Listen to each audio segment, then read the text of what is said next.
Baik, kita mulai untuk kegiatan diseminasi guru penggerak angkatan 8 tahun 2023. Saya buka, saya mohon izin untuk membukanya. Assalamualaikum warahmatullahi wabarakatuh. Alhamdulillah, puji syukur kehadiran Allah Subhanahu wa Ta'ala, kita dapat berkumpul di ruang aula SMA Negeri 1 Jakarta dalam kegiatan diseminasi calon guru penggerak angkatan 8 tahun 2023. Sebelum kita melaksanakan kegiatan diseminasi pada hari ini, marilah kita berdoa menurut agama dan kepercayaan masing-masing, dan yang untuk beragama Muslim membaca suratul Fatihah. Al-Fatihah.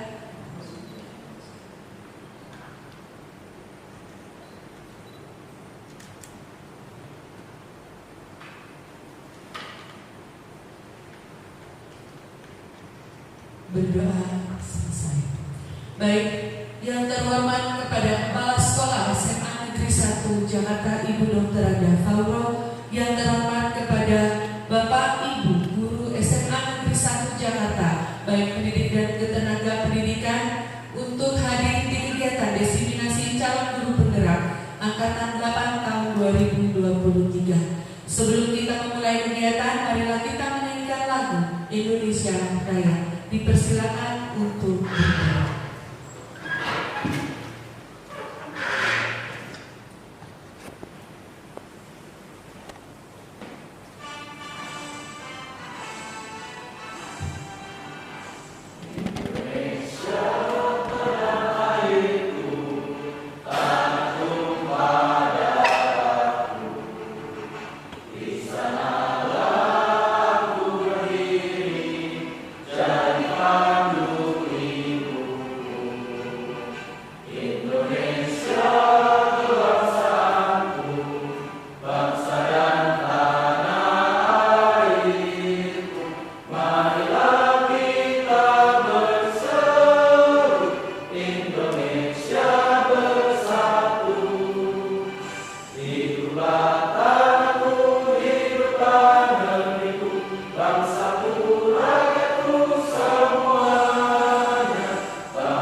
Selanjutnya adalah sambutan sekaligus pengarahan kegiatan diseminasi calon guru penggerak oleh Ibu Kepala Sekolah SMA Negeri 1 Jakarta, Ibu Dr. Nanda Fauro. Dipersilakan waktu dan tempatnya. Terima kasih Bu Riana. Bismillahirrahmanirrahim. Assalamualaikum warahmatullahi wabarakatuh. Selamat siang, salam sejahtera buat kita semua. Yang terhormat Bapak Ibu Guru, calon guru penggerak, yang terhormat Bapak Ibu Guru serta karyawan SMA Negeri 1 Jakarta. Marilah kita panjatkan puji syukur kehadirat Allah Subhanahu wa Ta'ala yang telah melimpahkan rahmat dan hidayahnya pada kita semua. Hari ini kita dapat melaksanakan kegiatan diseminasi calon guru penggerak. Bapak Ibu yang saya hormati, kegiatan ini sangat diperlukan untuk kita semua. Seluruh guru yang ada di SMA Negeri 1 Jakarta harus mengetahuinya. Memang beberapa hal baru yang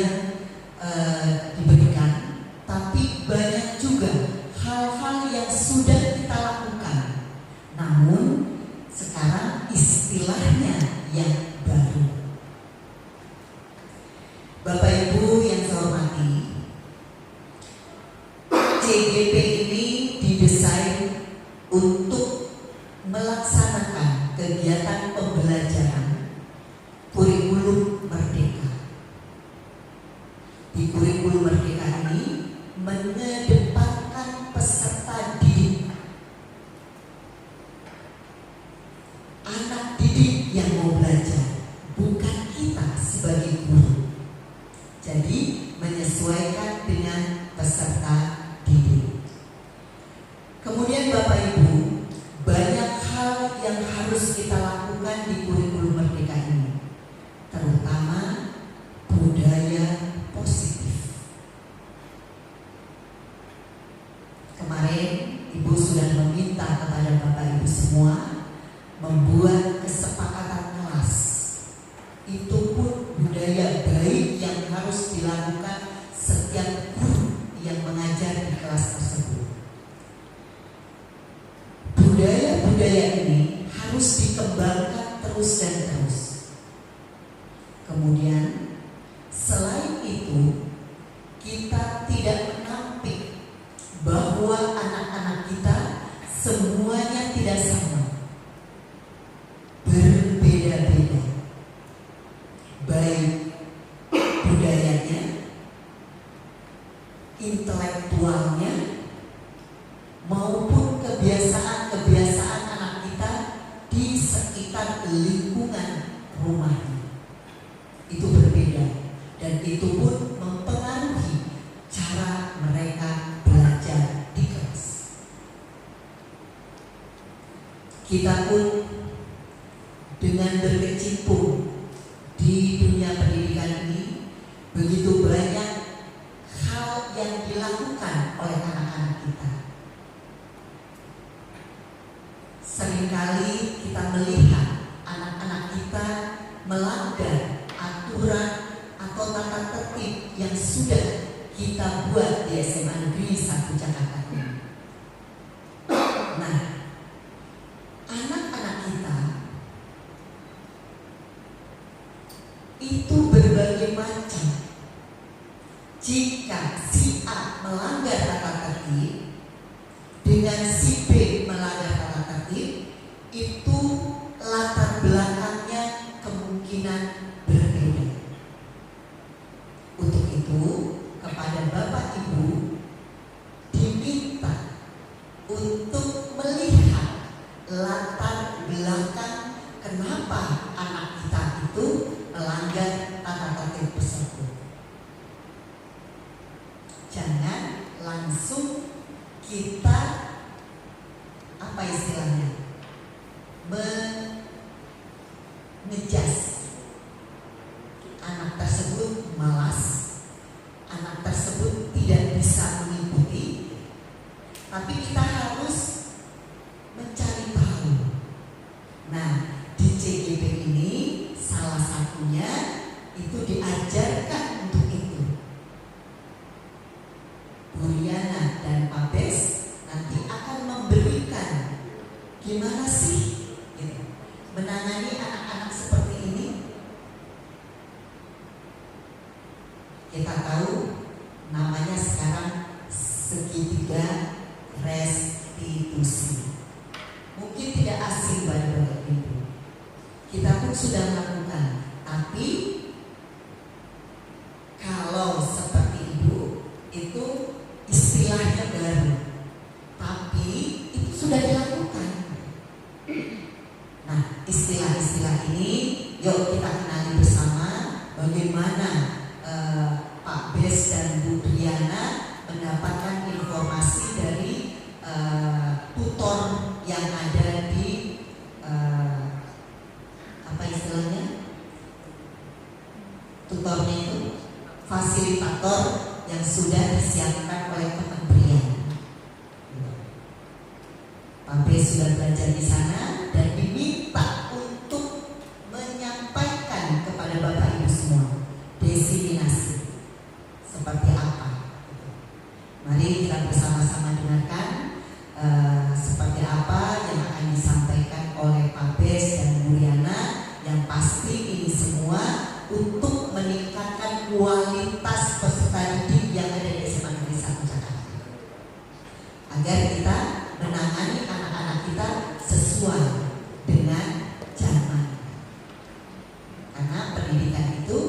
harus disesuaikan dengan zamannya. Sudah berbeda zaman saat ibu sekolah, saat Bu Riana sekolah, saat Bu Siva sekolah, dan saat sekarang. Ibu dengan Bu Siva aja udah beda 20 tahun ya Bu Siva. Nah, udah berbeda. Saat ibu SMA berbeda dengan saat Bu Siva SMA. Berbeda juga saat sekarang anak-anak kita SMA. Untuk itu kita mengikuti zaman di mana pendidikan itu akan diterapkan. Untuk itu Ibu mengucapkan terima kasih banyak kepada Bu Riana dan Pak Bes yang sudah siap untuk mendiseminasikan kepada teman-teman kita. Kemudian Ibu juga meminta kepada Bapak Ibu semua, mari kita bersama-sama mendengarkan, kemudian nanti kita terapkan dalam kelas kita masing-masing. Bagaimana kita menangani anak-anak yang ada di SMA Negeri 1 Jakarta ini. Itu saja yang dapat Ibu sampaikan. Sekali lagi Ibu mengucapkan terima kasih banyak, baik CGP maupun Bapak Ibu yang akan diberikan diseminasi. Terima kasih. Ibu akhiri, wabillahi taufiq wal hidayah. Wassalamualaikum warahmatullahi wabarakatuh. Waalaikumsalam warahmatullahi wabarakatuh. Terima kasih kepada Ibu kita, Ibu Dr. Hana Fauro yang telah memberikan arahan sekaligus motivasi kepada kita semua, khususnya tentang pembaharuan yang mungkin yang terdapat di kurikulum Merdeka yang kita semua itu tidak tahu jelasnya. Nah, sementara itu untuk kegiatan-kegiatan yang ada di kurikulum Merdeka sebenarnya sudah kita lakukan. Mungkin kita berbeda bahasa istilahnya dan berbeda kata untuk di kegiatan pada saat kurikulum Merdeka. Baik Ibu, selanjutnya kita langsung ke kegiatan diseminasi. Untuk yang pertama, di sesi pertama itu ada beberapa materi yang akan disampaikan oleh Pak Bes. Untuk waktu dan tempatnya dipersilakan Pak Bes. Bismillahirrahmanirrahim. Assalamualaikum warahmatullahi wabarakatuh. Yang terhormat Bu Fauro dan juga rekan-rekan semua, terima kasih atas kesediaannya untuk mengikuti kegiatan diseminasi budaya positif di Aula SMA Negeri 1 Jakarta ini. Sebelum saya beranjak kepada materi, ada beberapa hal yang ingin saya sharing di forum ini. Yang pertama adalah ketika saya ingin mengikuti CGP ini ada beberapa dorongan gitu atau alasan. Yang pertama adalah saya di sekolah ini merasa, waduh kok gini-gini aja gitu. Artinya harus ada achievement yang harus saya tambah gitu. Yang pertama itu adalah saya merasa kompetensi saya sebagai guru, apalagi untuk menyampaikan di forum yang lebih besar seperti ini, itu agak kurang gitu. Nah, sehingga itulah yang mendorong diri saya untuk kayaknya CGP ini bisa meningkatkan sedikit level kompetensi saya untuk bisa ngomong di atau berbicara di depan rekan-rekan semua. Nah, apa yang saya dapatkan di CGP ini sangat luar biasa Bapak Ibu. Banyak sekali ada istilah yang saya kutip dari fasilitator itu momen aha. Momen aha. Jadi momen aha itu oh begini ya. Atau berasanya itu saya disadarkan gitu loh bahwa pembelajaran yang sudah kita implementasikan sehari-hari di sekolah itu ternyata banyak kurangnya. Ada tapi memang belum sempurna gitu Bapak Ibu. Kalau ratingnya dari 10 itu ya 5 sampai 7 gitu. Nah, tinggal menyempurnakan yang sudah ada. Nah, mungkin harapannya adalah kedepannya rekan-rekan semua di sini juga semoga bisa mengikuti rangkaian kegiatan dari guru penggerak ini. Nah, sehingga SMA Negeri 1 Jakarta semua gurunya memiliki kompetensi atau pengetahuan di guru penggerak ini. Oke, baik Pak. Nah, yang ingin saya sharing di diseminasi budaya positif ini yang pertama adalah kira-kira budaya sekolah Bapak Ibu. Kalau misalnya kita lihat apa budaya sekolah itu, saya coba tanya ke satu audiens, Pak Adias, saya guru sosiologi nih. Kira-kira apa Pak Dias budaya sekolah? Budaya sekolah itu semacam mungkin sederhananya kebiasaan yang dianggap baik yang dilakukan secara terus menerus dan berkelanjutan. Itu Luar biasa. Terima kasih Pak Dias. Nah, jadi budaya sekolah itu berdasarkan kebiasaan-kebiasaan kecil yang dilakukan oleh semua warga sekolahnya. Ada semua komponen sekolahnya itu secara bahu membahu ya melaksanakan kegiatan-kegiatan positif gitu. Ya. Nah, sehingga kegiatan positif ini apakah penting untuk mewujudkan tujuan nasional pendidikan Bapak Ibu. Jadi yang harus kita ketahui di sini budaya sekolah ini. Nah, budaya sekolah ini sangat penting itu. Sangat penting. Kenapa? Karena di dalam budaya sekolah ini terdapat nilai-nilai. Ya, terdapat nilai-nilai, terdapat keyakinan dan kebiasaan-kebiasaan seperti yang dikatakan oleh Pak Dias. Nah, jadi biasanya setiap sekolah itu punya nilai keyakinan, punya nilai-nilai yang diyakini.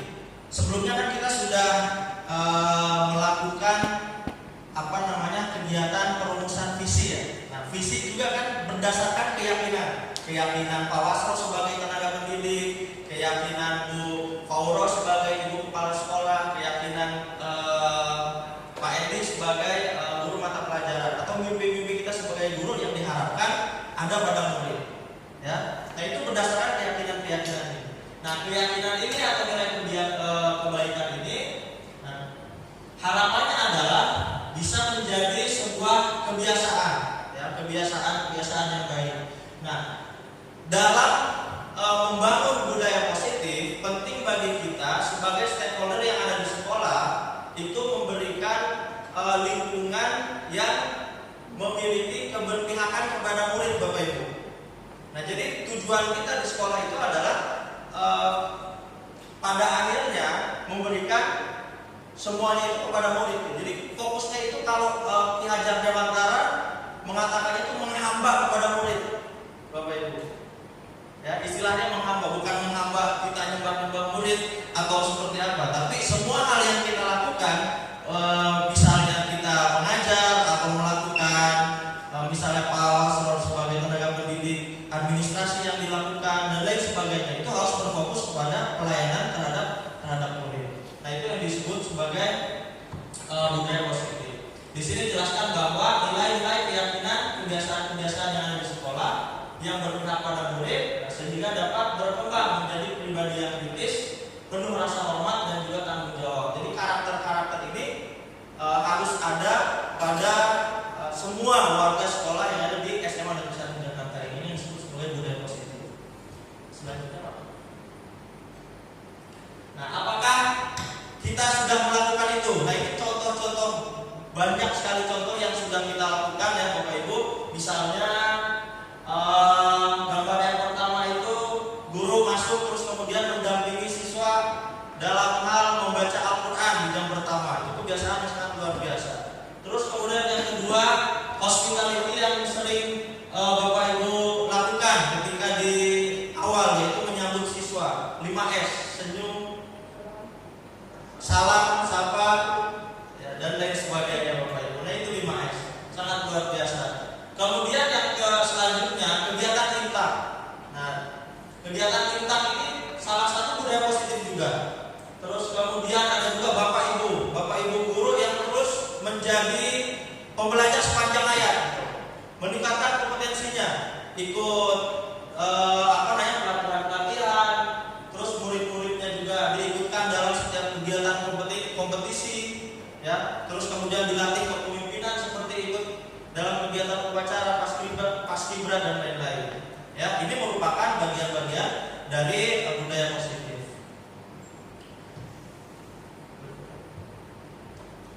Nah, pada pembelajaran yang saya ikuti ya di rangkaian pendidikan guru penggerak ini ada 8 rangkaian pada modul 1.4. Ya, sebelumnya ada lagi modulnya. Nah, ini modul 1.4 itu mempelajari 8 poin ini Bapak Ibu. Yang pertama adalah perubahan paradigma yang didasari oleh teori kontrol. Yang kedua, makna disiplin. kemudian konsekuensi dan restitusi, 3 motivasi perilaku manusia yang mendasari bagaimana siswa itu bertindak gitu sehari-hari. Ya, entah itu dia melakukan sesuatu yang memang bertentangan dengan aturan sekolah ya, atau kesepakatan kelas dan lain sebagainya. Kemudian keyakinan kelas, kebutuhan dasar manusia, 5 posisi kontrol guru, dan yang terakhir adalah segitiga restitusi. Nah, ini rangkaian yang harus kita pahami sebagai guru yang ingin saya sharing pada kesempatan kali ini. Nah, yang pertama Bapak Ibu, saya ingin mencoba memberikan sedikit ilustrasi bagaimana disiplin atau keyakinan diri itu harus dipegang teguh oleh kita sebagai manusia. Pertama, coba kita mainkan coba buka ya Bapak Ibu ya. Dengan ya kan nilai kebajikan, murid apakah sama nilai kebijakannya dengan guru? Pasti berbeda ya Bapak Ibu ya. Nah itu, jadi mengubah pemikiran itu bahwa realitasnya kebutuhan kita dengan murid itu berbeda. Contoh misalnya saya lagi ngajar nih, kita mau murid itu duduk diam, ya kan? Duduk diam terus mendengarkan gurunya, benar nggak? Itu kebutuhan kita sebagai guru. Tapi apakah murid sama kebutuhannya? Pasti beda. Ya, itu yang harus kita pahami gitu. Nah yang kedua, semua orang melihat hal yang sama, tapi ternyata enggak Bapak Ibu. Ya, setiap orang memiliki gambaran yang berbeda. Point of view kita di depan sebagai guru itu pasti berbeda dengan murid ketika duduk mendengarkan guru. Nah, itu harus kita pahami. Kemudian yang ketiga, kita mencoba mengubah orang yang berpandangan sama dengan kita. Kemudian kita berusaha memahami pandangan orang lain tentang dunia. Jadi pemikiran kita sebagai guru itu bukan lagi mengubah pemikiran dia, ya. Tapi kita yang memahami apa yang dia pikirkan gitu. Nah itu harus kita lakukan. Kemudian yang keempat, perilaku buruk dilihat sebagai suatu kesalahan. Ini yang paling sering kita lakukan, ya. Jadi kita harus mengubah nih bahwa perilaku yang buruk itu hanya perilaku yang buruk. Nah biasanya pada stimulus dan respon dilihat sebagai perilaku yang buruk itu dilihatnya sebuah kesalahan gitu. Padahal perilaku yang buruk ini yang dilakukan oleh murid itu sebagai proses pembelajaran. Nah terus kemudian saya bisa mengontrol orang lain. Kenyataannya adalah kita harus mengubah teori kontrol. Kita tidak bisa mengontrol orang lain. Ya, begitupun ketika di kelas kita nggak bisa mengontrol orang lain gitu. Kita hanya bisa memahami apa kebutuhan yang dia butuhkan ketika di kelas. Kemudian dari stimulus respon yang model berpikirnya menang dan kalah, karena kita sebagai guru itu ketika murid kita kasih tahu, kemudian membantah, terus kita omeli, terus diam, kita ngerasanya apa? Menang ya? Wah ini nurut nih gitu loh, anak ini nurut ke saya gitu, ya. Nah itu harus diubah pemikiran seperti itu menjadi teori kontrol model berpikir yang bukan menang kalah, tapi saya sebagai guru kebutuhannya terpenuhi, murid juga bisa terpenuhi gitu. Seperti itu Bapak Ibu. Berikutnya, gimana caranya untuk mewujudkan ini semua? Ya, nah salah satunya adalah kita bisa memunculkan disiplin. Nah, kira-kira sebelum kita memunculkan disiplin ini, saya mau tanya dulu ke guru PKN. Di sini kan berhubungan langsung di salah disiplin. Pak Maudi, kira-kira menurut Pak Maudi apa disiplin? Disiplin itu adalah merujuk pada suatu perilaku, sikap atau perbuatan yang sesuai dengan nilai, etika, norma yang berlaku dalam suatu lingkup lingkungan, baik itu di sekolah, di masyarakat ataupun dalam lingkup yang lebih besar dalam lingkup negara. Luar biasa. Jawabannya udah sangat sempurna ya, sesuai konteks. Sangat PKN. Terima kasih banyak Pak Fauzi. Jadi disiplin itu adalah perilaku yang sesuai dengan nilai dan norma yang berlaku di masyarakat, atau secara lebih luasnya di negara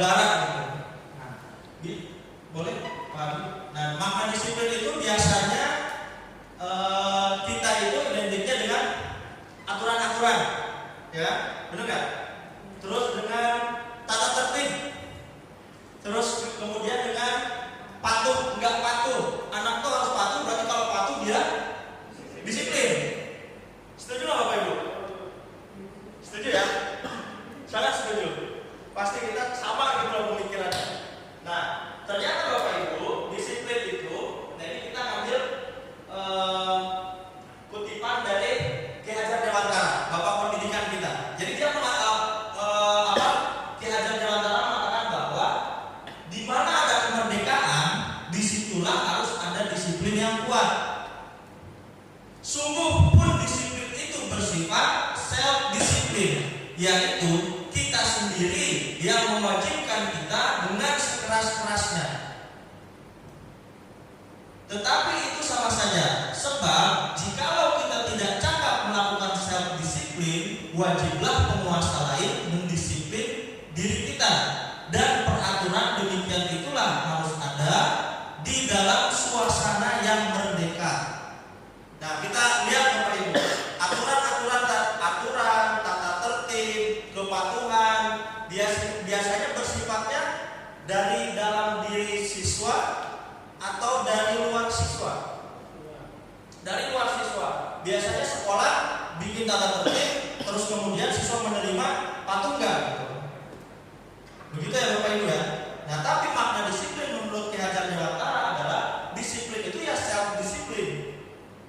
Jadi kita sebagai guru harus memunculkan self disiplin. Dari siapa self disiplinnya? Dari murid. Ketika murid tidak bisa mendisiplinkan dirinya, berusaha sekeras-kerasnya, nah itu barulah seperti yang kata Pak Fauji katakan, harus sesuai dengan nilai dan norma yang berlaku. Barulah di situ tahapan yang kedua, didisiplinkan oleh penguasa lain. Dalam hal ini adalah sekolah misalnya. Ya kita lihat Bapak Ibu. Oke, Diane menyatakan bahwa arti dari kata disiplin berasal dari akar kata yang sama.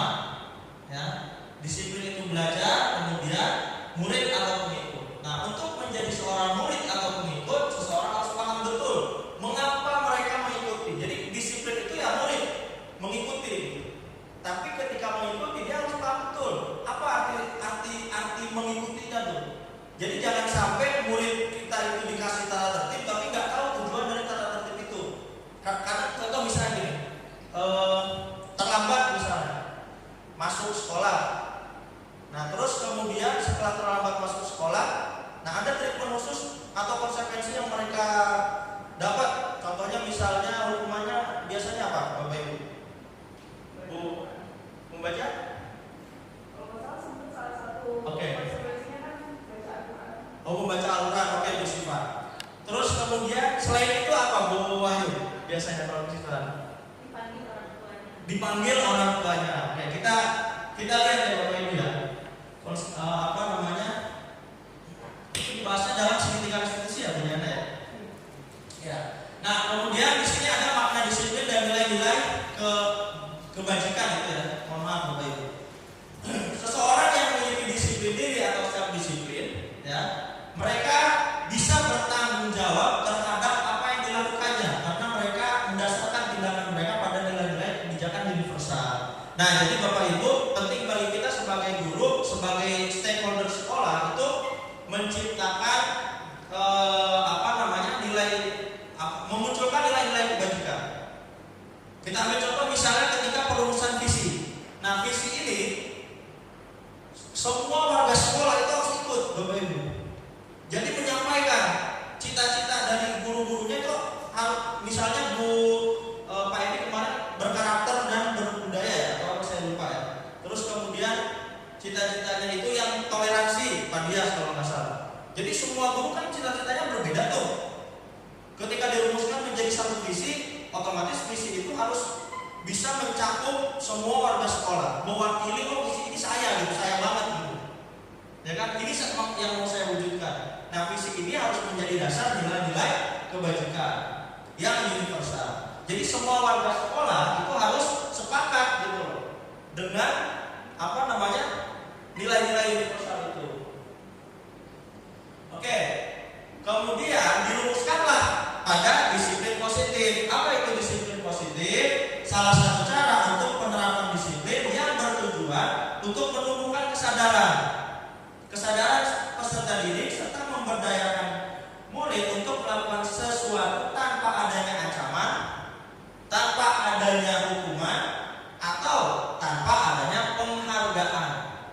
Bapak Ibu.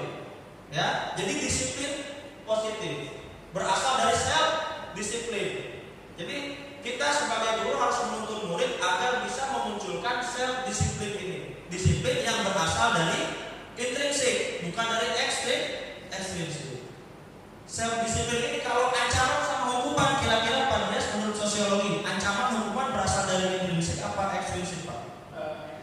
Ekstrinsik, ya kan?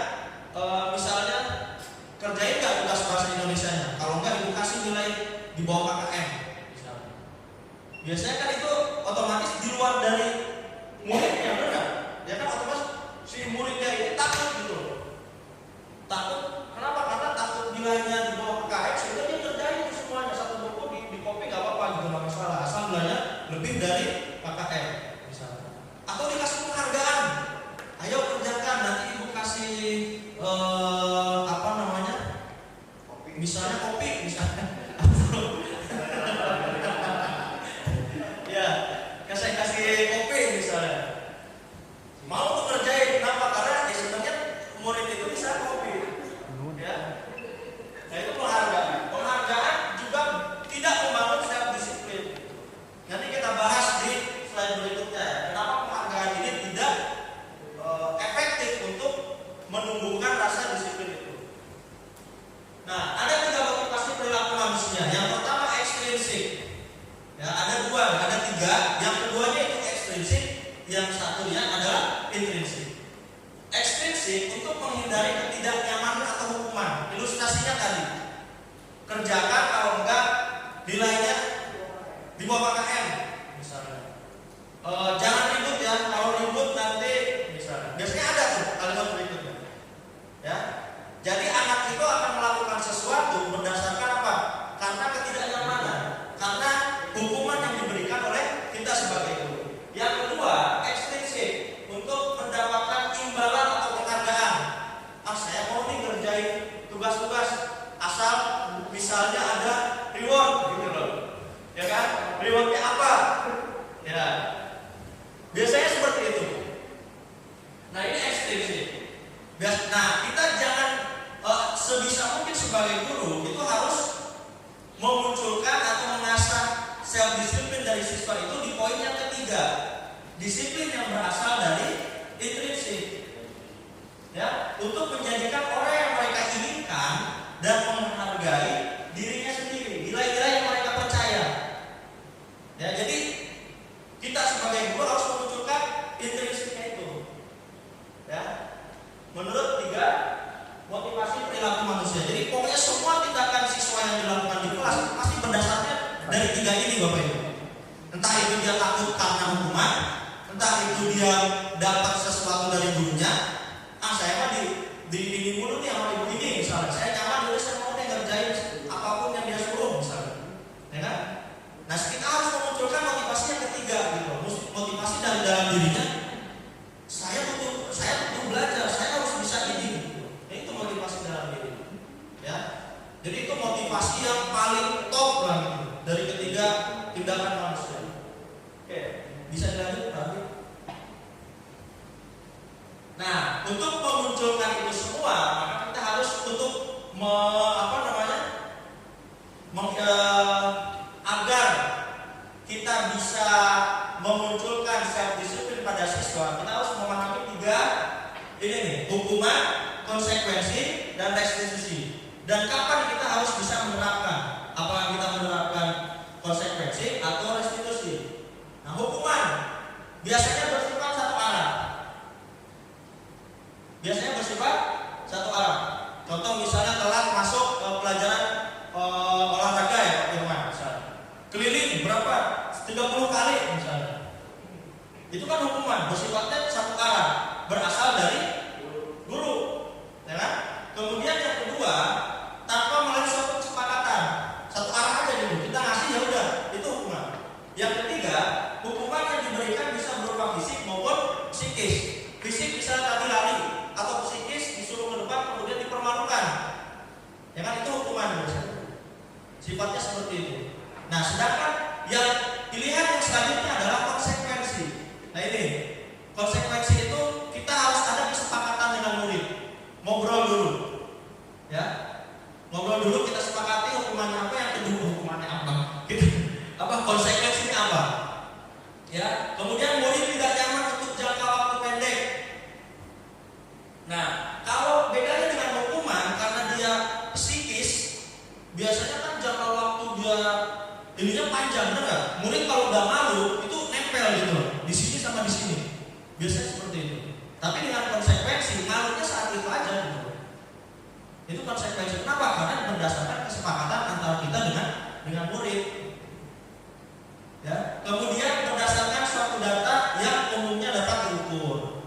Ya, itu konsekuensi. Nah, biasanya kita sepakati dulu, kita kita list nih kesepakatan kita, nanti kalau melanggar baru ada konsekuensi. Konsekuensinya apa? Seperti itu. Nah, yang terakhir restitusi. Nah, ini cara yang paling baik untuk mengimplementasikan atau menumbuhkan rasa disiplin dalam diri, yaitu dengan restitusi. Restitusi itu adalah bukan untuk menembus kesalahan. Jadi biasanya restitusi ini adalah untuk belajar dari kesalahan. Jadi melihat sudut pandangnya itu, kesalahan itu bukan sebuah aib gitu, bukan sesuatu yang harus malu gitu dari siswa. Tapi yang proses pembelajaran siswa kalau di sekolah atau misalnya dalam Islam ya Bu Wahyu, manusia itu kan tempatnya salah, betul ya Bu Wahyu? Artinya ya salah dan lupa. Artinya kita sebagai manusia fitrahnya salah. Nah, sehingga kita sebagai guru harus memahami hal tersebut, bahwa kesalahan yang dilakukan oleh murid bukan suatu hal yang aib dan lain sebagainya, tapi itu merupakan proses pembelajaran. Nah, kemudian memperbaiki hubungan.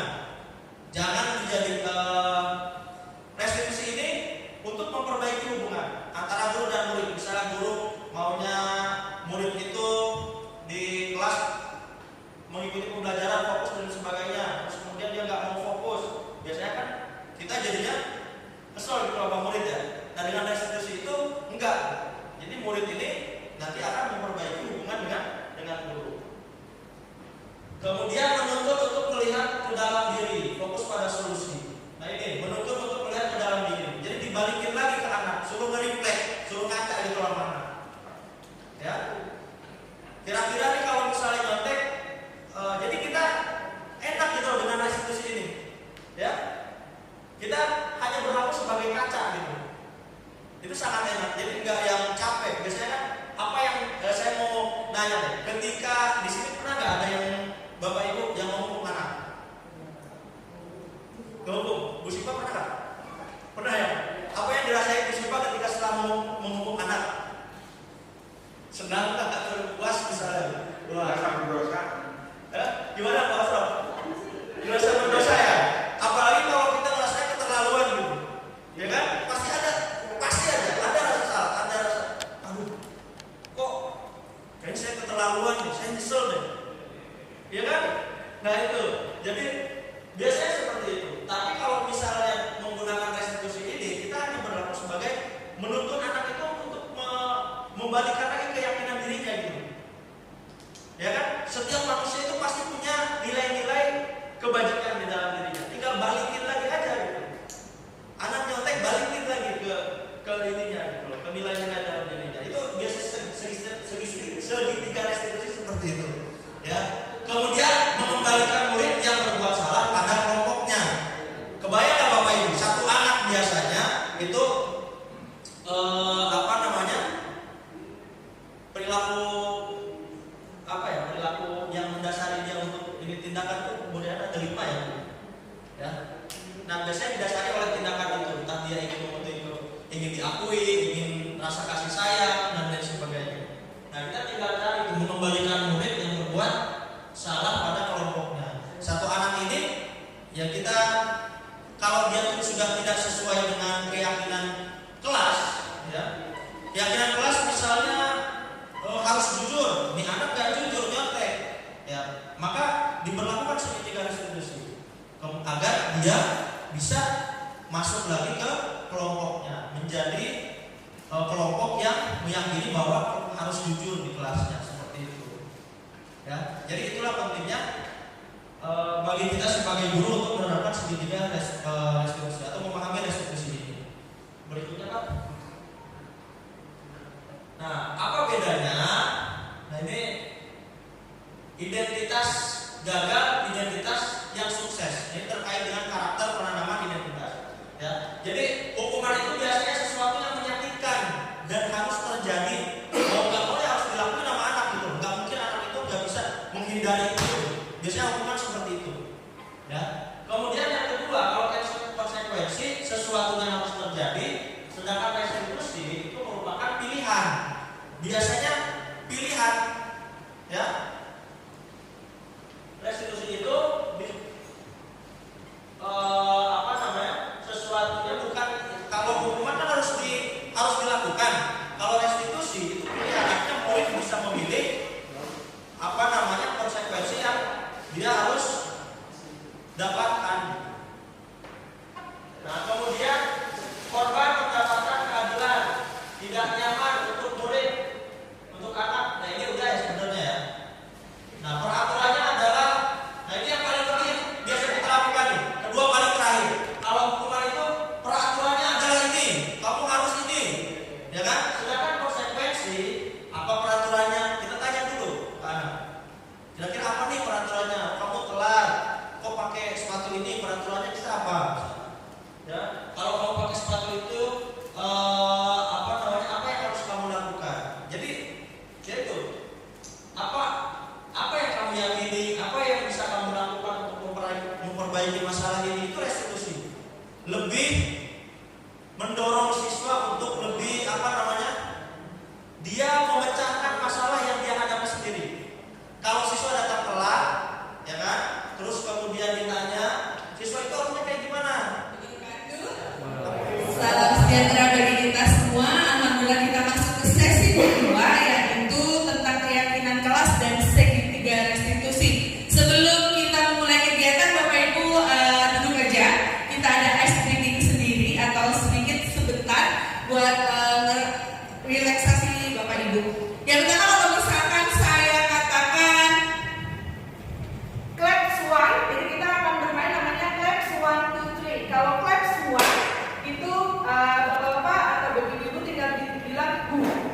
Tapi kalau bilang claps 2-nya 2 kali, itu bapak-bapak tinggal bilang yes. Yang ketiga, claps 3-nya 1, 2, 3, good. Oke, ya. Kita mulai dulu, coba yang pertama. Claps 1. Ayo. Saya bilang claps 3, 2, 1. Berarti yes. Cool. Yes. Ya, kayak gitu. Jadi kita mulai permainannya. Ayo, kita fokus sebentar. Claps 1. Claps 2. Yes. Claps 3. Good. Claps 2. Yes. Yes. Tepuk tangan. Lumayan ya, sedikit relax sebentar. Baik Bapak Ibu, saat ini di sini dari keyakinan kelas. Kenapa keyakinan kelas? Apa bedanya keyakinan kelas dengan kesepakatan kelas dan peraturan kelas? Kira-kira Bapak Ibu ada bisa mendiskusikan hal ini? Apa beda keyakinan kelas, kesepakatan kelas, dan juga peraturan kelas? Pak Yes? Boleh. Apa itu keyakinan kelas?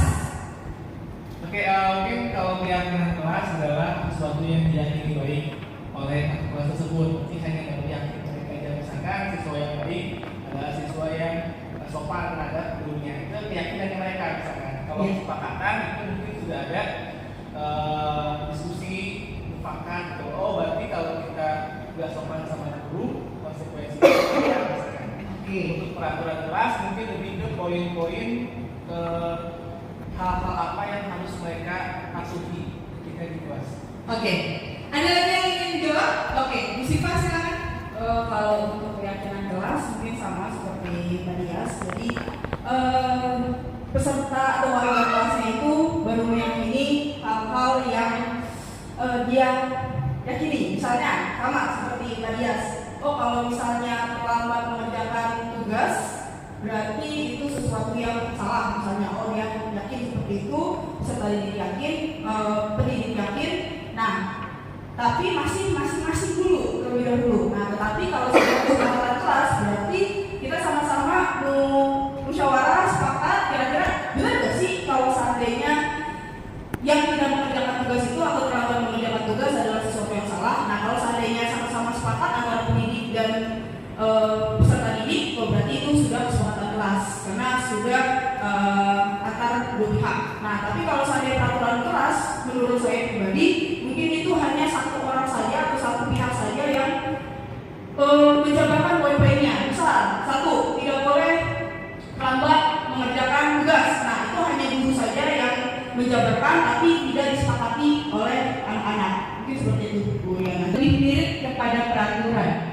Keyakinan kelas itu bersifat lebih abstrak dan isinya berisi nilai kebajikan yang diyakini secara universal. Nilai kebajikan universal yang disepakati secara tersirat dan tersurat, lepas dari latar belakang suku, negara, bahasa maupun agama. Jadi Bapak Ibu, kalau peraturan kelas adalah satu aturan atau sebuah aturan yang dibuat untuk diikuti atau ditaati oleh semua orang. Sedangkan kesepakatan kelas itu adalah bentuknya sama, nilai-nilai positif di dalamnya itu disepakati baik antara guru maupun murid atau di antara lingkungan sekitarnya untuk menyepakati sebuah kesepakatan. Nah, untuk keyakinan kelas adalah merupakan nilai-nilai objektif, nilai-nilai yang sifatnya kebajikan, di mana merupakan keyakinan dari kesepakatan kelas tersebut. Intinya itu, kalau dibilang sama, kesepakatan kelas dan keyakinan kelas sama-sama memiliki nilai-nilai kebajikan, dua-duanya sama. Namun keyakinan kelas itu lebih menjurus kepada keyakinan mengenai kesepakatan yang telah dibuat. Jadi mungkin Bapak Ibu untuk saat ini memang keyakinan kelas lebih diutamakan, dan mungkin bukan berarti lebih diutamakan daripada kesepakatan, tetapi keyakinan kelas ini merupakan ruang lingkup yang menyeluruh, menyelingkupi tentang peraturan mengenai kesepakatan yang ada di dalam kelas. Jadi itu perbedaan antara keyakinan, kesepakatan, dan peraturan.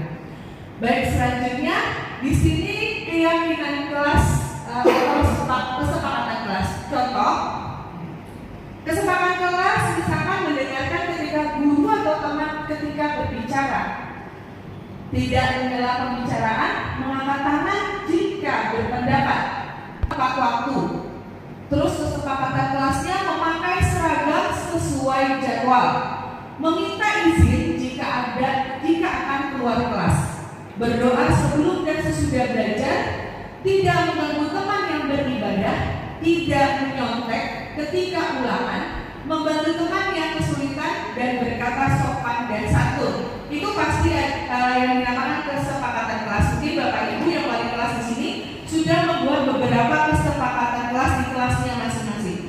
Sedangkan keyakinan kelas itu sendiri lebih kepada hal nilai kebajikan yang ditonjolkan. Yang pertama, menghormati diri sendiri.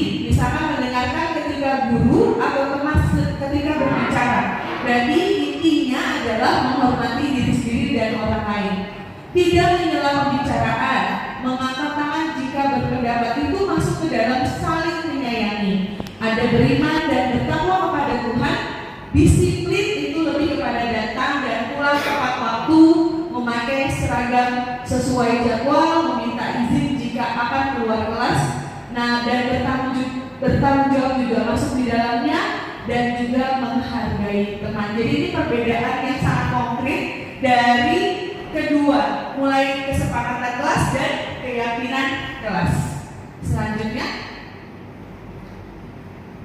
ada 5 dasar dari untuk keyakinan kelas ini. Kita masuk ke 5 dasar kebutuhan manusia. Hal ini yang bisa menjadi dasar bagaimana kita membuat sebuah keyakinan kelas. Yang pertama, bertahan hidup. Kebutuhan yang bersifat fisiologis untuk bertahan hidup, misalnya kesehatan, rumah, lalu makanan, minuman, itu masuk ke dalam bertahan hidup.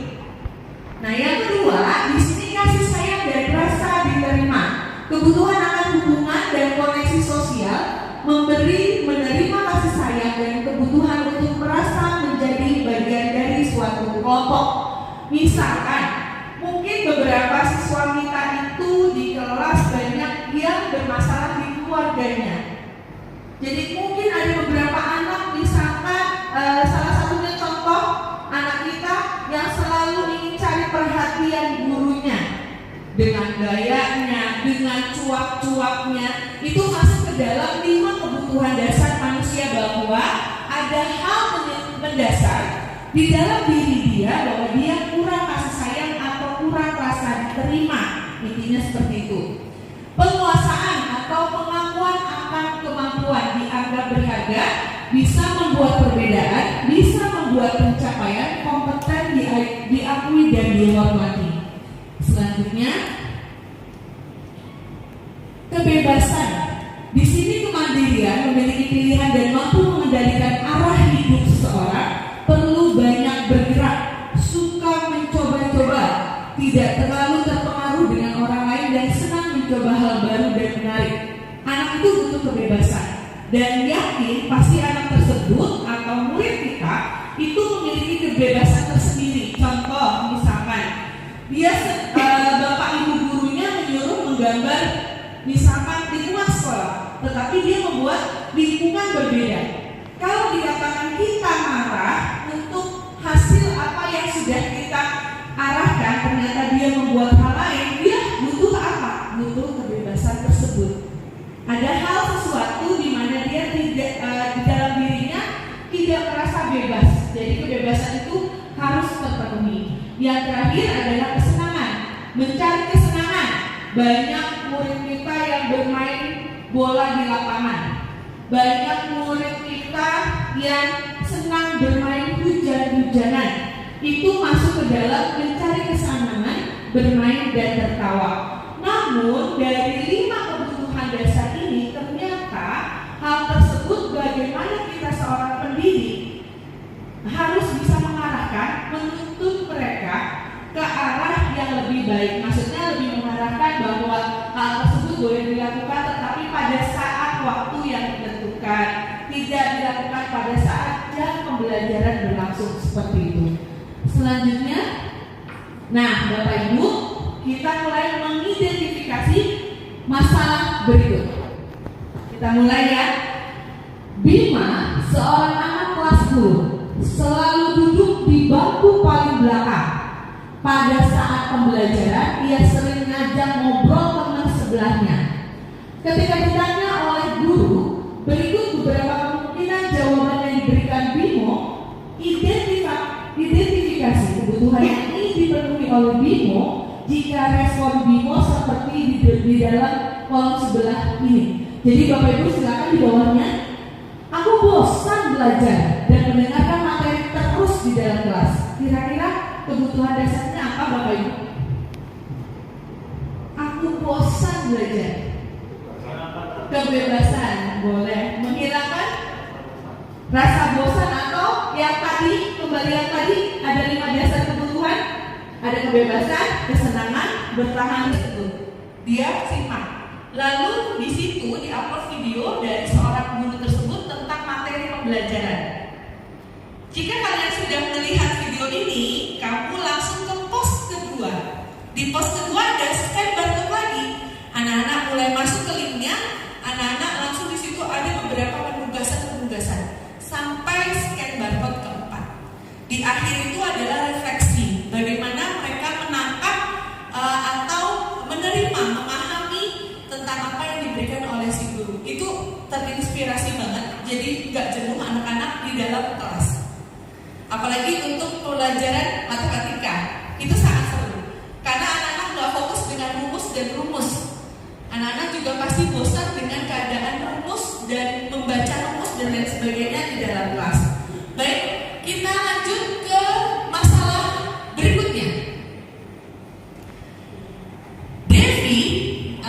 Devi, seorang anak kelas 10, begitu tiba di rumah sekolah dari sekolah, menangis dan mengadu pada ibunya bahwa dia sangat benci pada Ibu Rani, gurunya. Menurut Anda, kebutuhan apa yang berusaha dipenuhi oleh Devi jika jawabannya seperti ini? Yang pertama, ibu guru bilang tugas. Katanya kelas harus tenang, tidak ada suara. Kan gak seru jadinya. Kira-kira masuk kebutuhan dasar apa? Kebebasan. Oke. Kesenangan. Yang kedua, ibu guru tidak menyapaku hari ini, padahal aku mengerjakan tugas dengan bagus.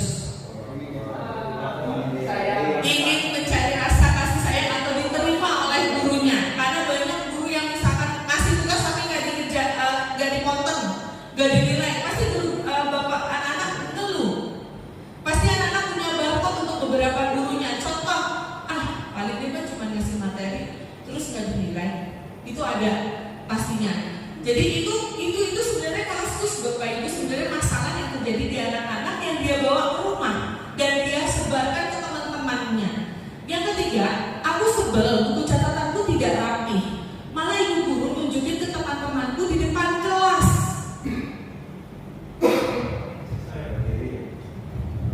Kira-kira apa Bapak Ibu? Mungkin dia udah jelek tulisannya tapi malah dilihatin di depan kelas. Lebih kemana? Rasa kasih sayang sebenarnya. Karena dia nggak mau digituin gitu.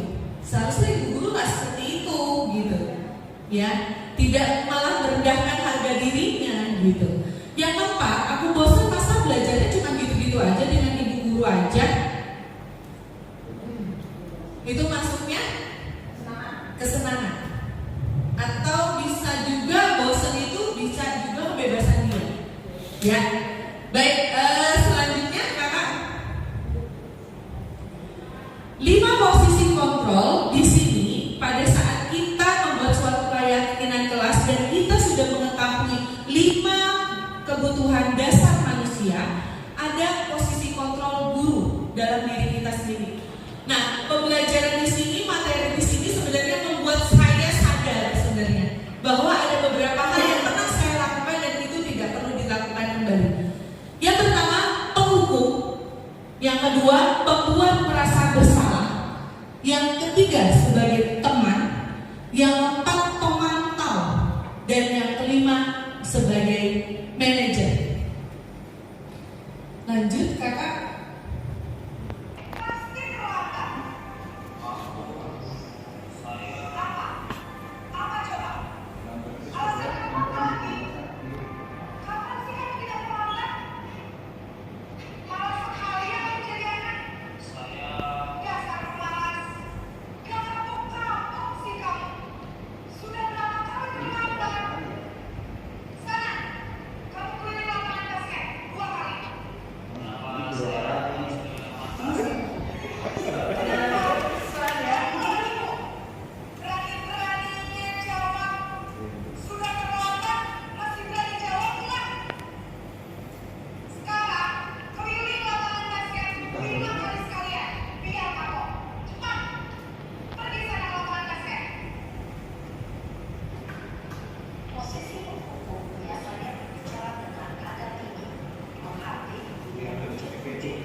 Hal tersebut adalah video salah satu contoh untuk sebagai penghukum.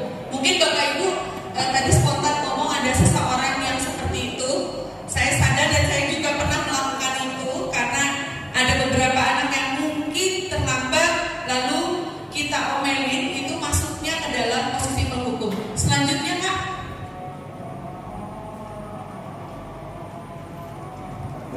Azan tunggu sebentar ya.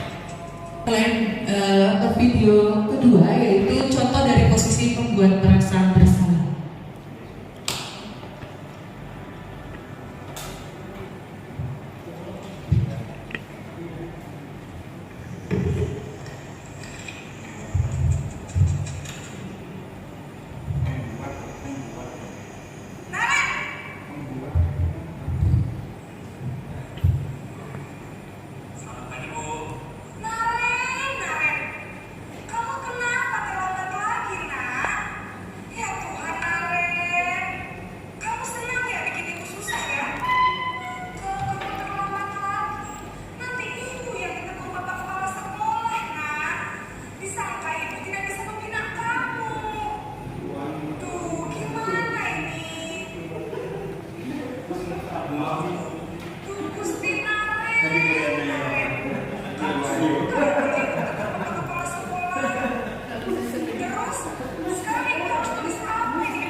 Baik, itu salah satu contoh dari video pembuat rasa bersalah. Selanjutnya mengenai teman, kebanyakan kita juga menjadikan murid kita sebagai teman.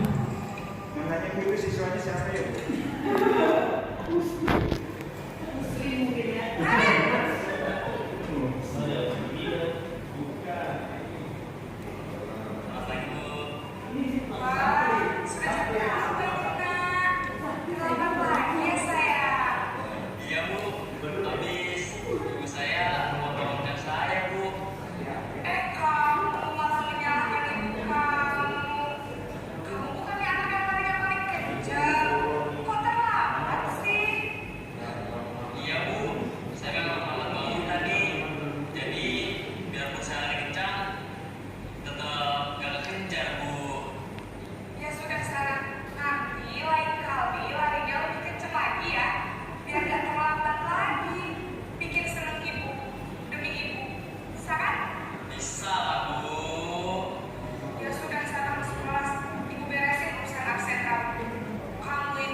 Baik, itu untuk sebagai teman.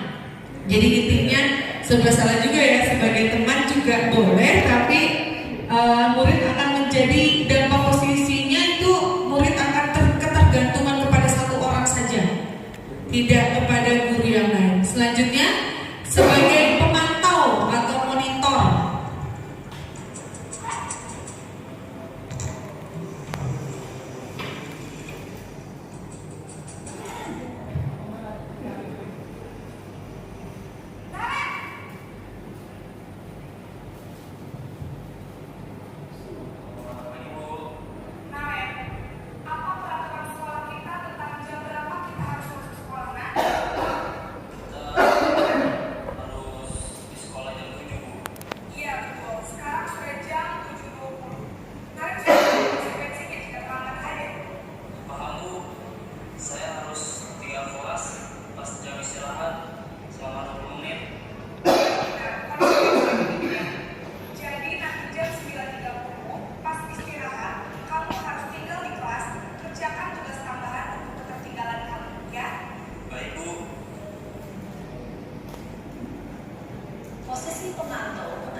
Untuk pemantau ini lebih kepada data. Berdasarkan data tata tertib A, konsekuensinya seperti ini. Jadi lebih kepada formal, di mana semua yang dilakukan oleh murid kita itu lebih dilihat lagi dari data-data sebelumnya. Yang terakhir yaitu sebagai manajer.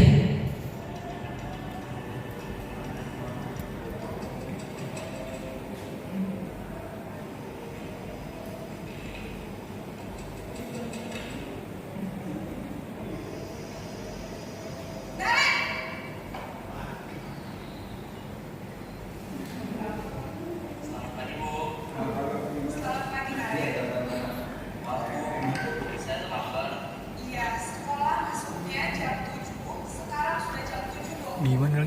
Jadi sekarang bagaimana nih Karen? Saya lupa tahu saya semalam. Baiklah, menurut kamu keyakinan sekolah yang mana yang perlu kamu tingkatkan? Menghargai diri sendiri dan orang lain mungkin ya Bu. Setuju. Jadi, apakah Naren meyakini prinsip saling menghormati tersebut? Iya Bu, saya meyakininya. Apakah Naren bersedia memperbaiki masalah keterlambatan ini? Bersedia Bu. Bagaimana kamu akan perbaiki masalah keterlambatan ini? Saya akan coba untuk tidak lupa menyetel alarm saya Bu. Baik, kalau Naren mau menyetel alarm di rumah, ada orang yang kira-kira bisa bantu mengingatkan tidak? Ada Bu. Kakak saya, Kak Emma. Ada lagi selain Kak Emma? Selain Kak Emma, ada ibu saya. Baik, jadi yang mengingatkan Naren adalah Kak Emma dan ibu kamu ya? Kira-kira akan mulai setel alarm kapan nih Naren? Setelah pulang sekolah, akan segera saya lakukan. Baik, jadi Naren akan setel alarm untuk bangun besok pagi dan akan diingatkan oleh kakak dan ibunda Naren ya. Ada lagi yang mungkin perlu dilakukan Naren agar tidak terlambat bangun lagi. Tidak ada Bu. Baik Naren, terima kasih untuk kerjasama kami. Sekarang kembali ke kelas untuk belajar. Baik Bu, terima kasih. Posisi manajer adalah posisi kontrol berdasarkan kemampuannya memiliki sikap disiplin yang positif, yaitu bertanggung jawab dan dapat memecahkan masalah. Tujuan dari posisi ini adalah agar murid dapat berefleksi atas tindakannya. Guru akan dengan tulus memberikan pertanyaan-pertanyaan bermakna sehingga membuat murid dapat belajar dari kesalahannya dan mencari sebuah solusi untuk menyelesaikannya. Baik, posisi manajer adalah salah satu posisi di mana kita menggali, bukan dari kita menanyakan, tapi kita menggali dalam bentuk pertanyaan kepada murid. Jadi dia menyadari akan kesalahannya dan solusinya itu bukan dari gurunya, tetapi dari muridnya itu sendiri. Kira-kira untuk menyelesaikan masalah ini seperti apa? Jadi memang benar-benar semua itu disadari oleh murid itu sendiri dan solusinya pun untuk masalah yang terjadi diselesaikan oleh murid itu sendiri. Baik, selanjutnya di sini ada 5 posisi kontrol, beberapa hal yang bisa menjadi motivasi, baik identitas gagal, identitas menjadi hasil yang sukses, dan identitas berhasil dan sukses. Baik dari penghukum, pembuat orang merasa bersalah, teman, pemantau, dan manajer. Selanjutnya, untuk segitiga restitusi, kita masuk ke sini. Sebenarnya ada kaitannya antara keyakinan, lalu 5 kebutuhan dasar manusia itu sendiri seperti apa, dan bagaimana kita memposisi atau 5 posisi kontrol yang harus kita lakukan selaku seorang guru dengan menggunakan segitiga restitusi. Apa itu segitiga restitusi? Lebih kepada hal memposisikan guru itu sebagai posisinya sebagai manajer. Jadi dalam mengatasi sebuah permasalahan itu ada yang namanya menstabilkan identitas, lalu di situ validasi untuk tindakan yang salah, dan yang terakhir meyakinkan keyakinan. Jadi dari contoh yang tadi di video yang terakhir dalam posisi sebagai manajer, segitiga restitusi sudah mulai dijalankan dengan baik, di mana menggali kesalahan siswa dengan siswa itu sendiri menyadari, bertanggung jawab untuk memperbaiki atau memberikan solusi atas kesalahan yang dia buat. Di sini restitusi adalah proses menciptakan kondisi bagi murid untuk memperbaiki kesalahan mereka sehingga mereka bisa kembali pada kelompok mereka dengan karakter yang lebih kuat oleh dosen tahun 2004. Selanjutnya, di sini ada praktek segitiga restitusi. Untuk penerapannya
di-off-kan aja nggak Wah?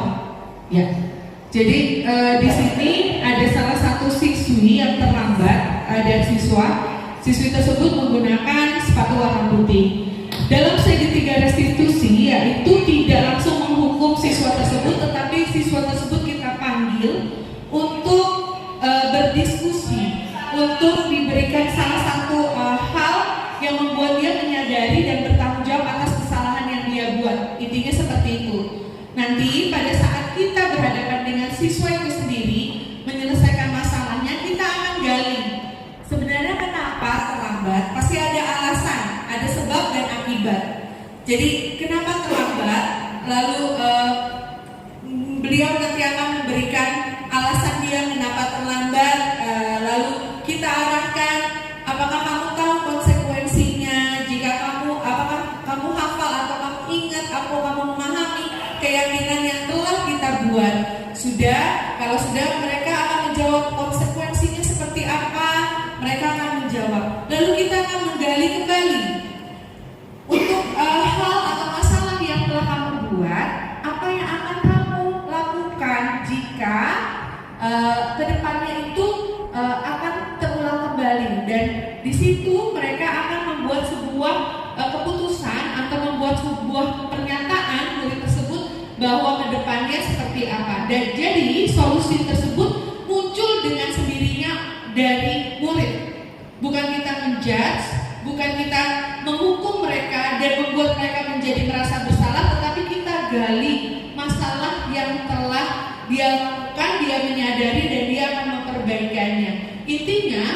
segitiga restitusi itu seperti itu, Bapak Ibu.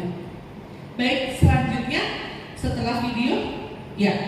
Segitiga restitusi di sini menstabilkan identitas, di sini berbuat salah itu telah tidak apa-apa, tidak ada manusia yang sempurna. Saya juga pernah melakukan kesalahan seperti itu. Kita bisa menyelesaikan ini. Bapak Ibu tidak tertarik mencari siapa yang salah, tetapi Bapak Ibu ingin mencari solusi dari permasalahan ini. Kamu berhak merasa begitu. Apakah kamu sedang mencari teman yang baik buat diri kamu untuk validasi tindakan yang salah?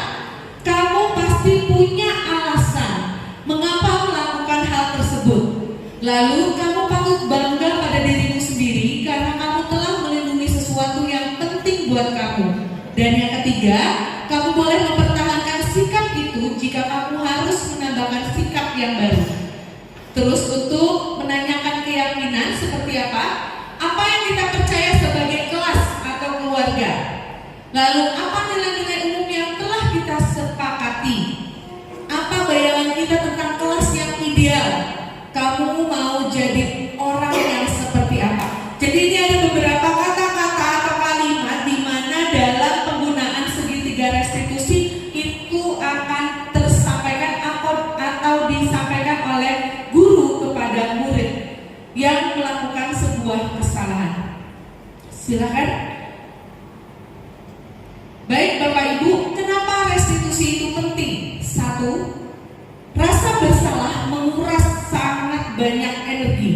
2, ketika kita merasa bersalah, kita mengalami identitas kegagalan, itu pasti.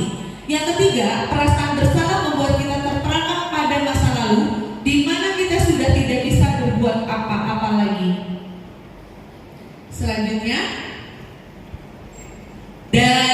adalah terima kasih. Jadi ada beberapa hal mengenai segitiga restitusi. Intinya Bapak Ibu, segitiga restitusi itu lebih kepada posisi dalam kontrol manajer, di mana selaku seorang manajer dalam sebuah pendidikan, dalam suatu satuan pendidikan, kita memiliki atau kita harus mengetahui 5 kebutuhan dasar manusia. Selain itu juga kita dalam membuat suatu perencanaan pembelajaran, kita harus membuat sebuah keyakinan kelas. Jadi urutan seperti itu dalam kegiatan pembelajaran kita di lingkungan sekolah pastilah sangat berkaitan erat.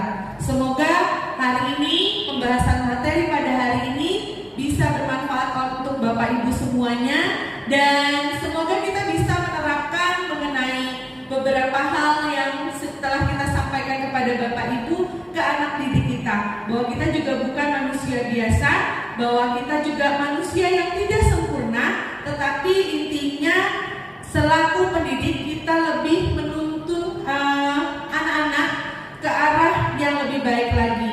Jadi menurut filosofi Ki Hajar Dewantara, kita bukan menuntut tapi menuntun murid sesuai dengan kodrat alam dan kodrat zaman. Kalau zaman kita mungkin berbeda dengan zaman sekarang, itu yang dinamakan kodrat zaman. Kodrat alamnya juga berbeda, mungkin pada saat kita sekolah dengan lingkungan sekitar kita, dengan alam yang berbeda juga dengan saat sekarang ini. Inilah paparan dari kami atau desiminasi dari kami berdua, saya Buriana Priani dan Pak Bes Ikra Buana, mengucapkan banyak terima kasih atas kesempatan yang diberikan kepada kami berdua dalam hal kegiatan desiminasi calon guru penggerak angkatan 8 tahun 2023. Dengan ini saya tutup kegiatan pada hari